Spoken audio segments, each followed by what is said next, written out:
Hello, everyone. This is Jimmy Cultist back again with another logic. Well, I guess it's not exactly logic, sort of a logic video. Today we will be making sparks, basic sparks. I'm going to demonstrate two methods. One is the physical sculpt method, and the other is the paint mode method. To start with the paint mode one, we're going to select white, brush flex, although you could use draw flex, or even rule flex if you want to. I'll try rule flex to start out with.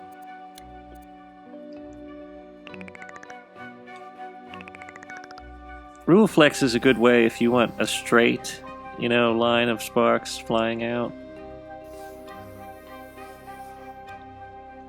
All you gotta use is kaleidoscope.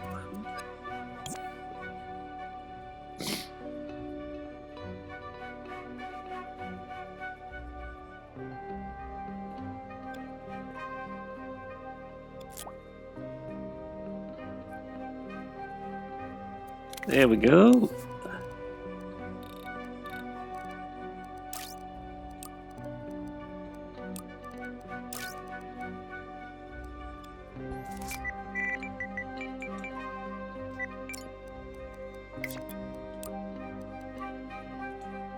Just narrow these down to where they're little dots.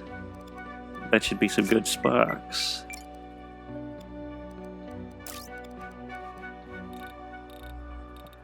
Maybe make them a bit brighter.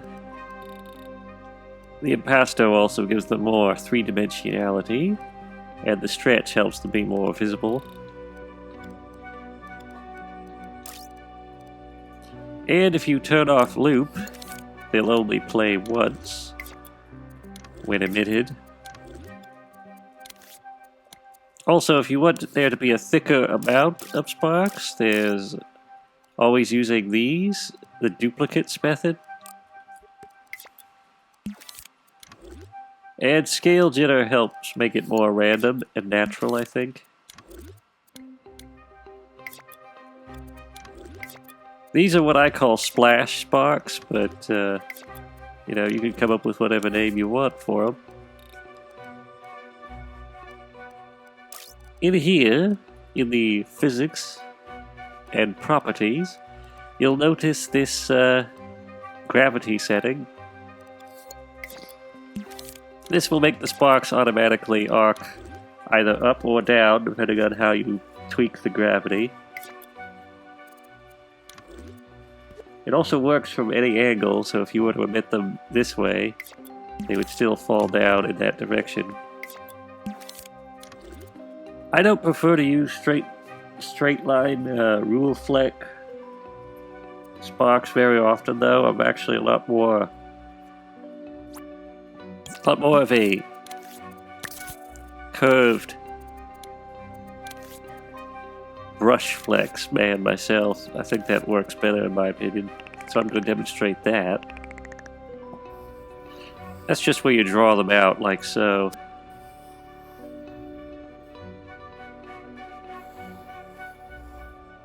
Just imagine like an exploding firework, something of that nature. You can also draw these little short ones at the edges here if you want to.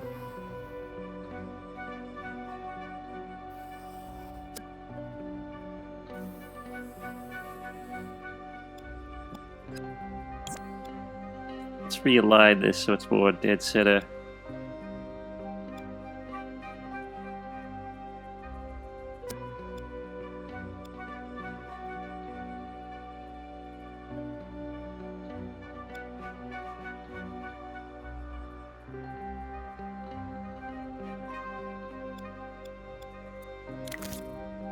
Alright, that's a good cluster, I think.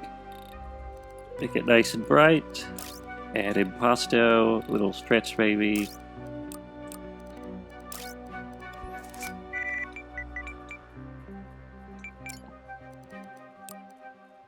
Trail length down to 0%. Add duplicates, although you want them to be flat. Add a little scale jitter as well.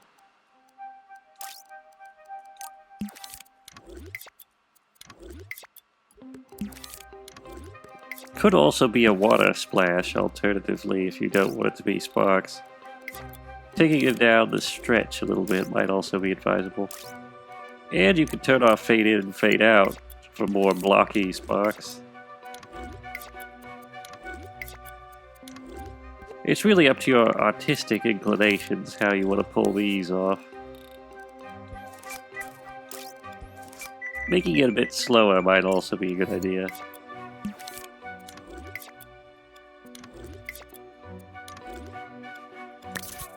It's a fairly good spark effect though. Let's add a little bit more to it though.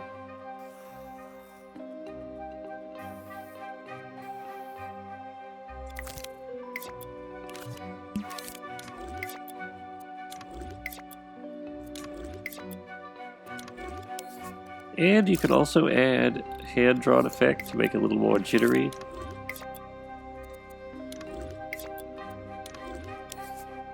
And I would advise if you wanted to make fireworks, an easy method would be, well, you might have to turn off duplicates mode.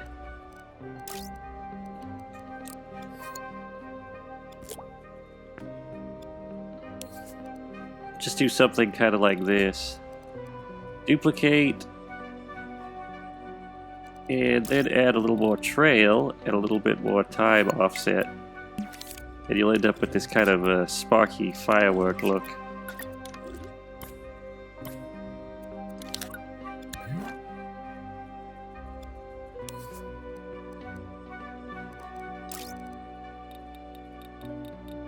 Just add more time offset.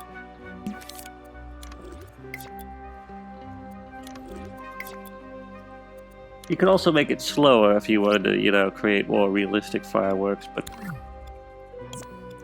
that's the paint method. Now I think I'll demonstrate the physical method, which is a lot more simplistic, I think. But it runs up the physics thermo, so I prefer the paint flex generally. There are certain situations in which real sparks are, you know, physical sparks are actually preferable, but most of the time I prefer the other method, or use paint.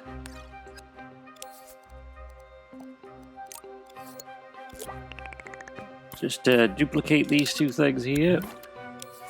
Be sure to label them as an object. What I do normally is I make it so the puppet doesn't collide with these things, so it could interfere with the puppet's movement. And what I do is I'll label anything that's supposed to be an effect as an object, and then I'll just turn off the puppet's collide with feature so it doesn't collide with objects. But it will collide with everything else normally. Just things labeled object. Then we'll just duplicate these sparks here.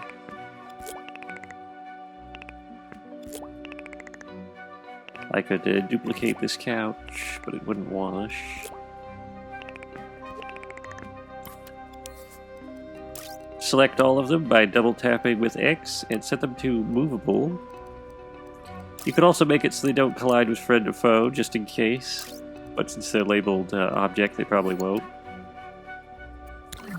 Now you may be wondering, how are we going to make these sparks fly? Well, you could animate them manually with an action recorder. I really don't advise it, though. I don't think there's much of an advantage to be gained in that, and it just runs up your animation thermo for no good reason. But it's an option, just in case. The way I prefer to do it is actually using the physics engine of Dreams, simply by selecting a force applier, which I advise putting on a timeline, and you may be wondering, well, why should it be on a timeline? The reason why is because if you want to emit more sparks, you don't want the old force applier to affect the new ones, so you want it to be active for a brief period and no longer than that. So I'm going to set it to about this size. Set this to play once, probably also set it to fast. It doesn't have to be fast, you could have it slower, but I'm choosing to do that in this scenario. And the force applier should be set to maximum strength. I would give it about 15 force, but that could vary depending on the size of the sparks and how much velocity you want them to have. But basically have it only affect objects, nothing else. X out all these others. And you can have it affect invisible and, you know, both things, just in case. You never know what kind of effect you're going for. That's extremely high-powered, forceful sparks, you know, pretty much barely see them. I would prefer something with a bit less power. Let's try 5. Also, let's make the sparks bouncy. That might add a little bit of extra charm to it. Here's the bounciness. Yes.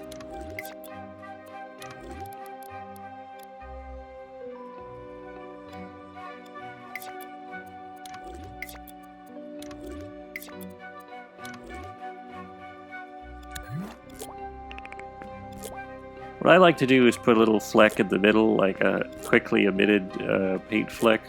Sort of like what we were doing earlier, just to give it a little bit more pop in the center. Because the center can look a bit barren, and it's sort of like the nucleus of your effect.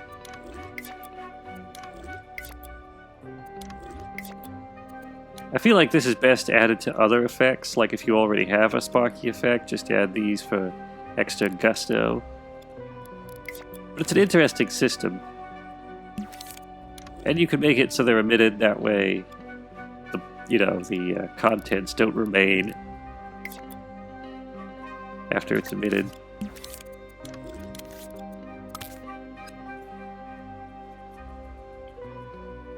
Another thing I should mention.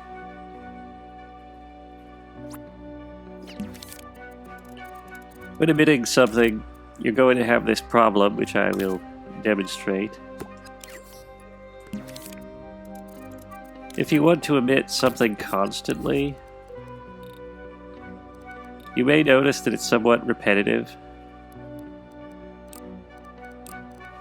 Like the lifetime 3, that'll do it.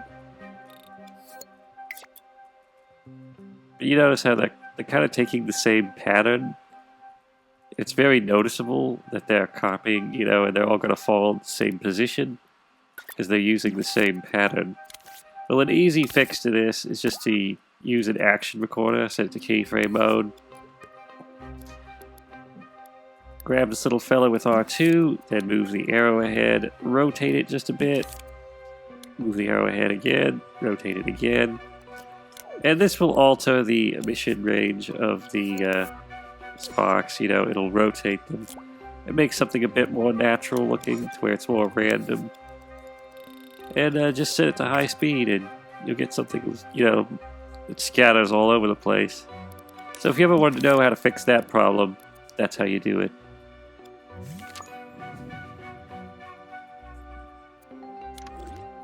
Anyway, that's pretty much all we have to explain on the subject of sparks.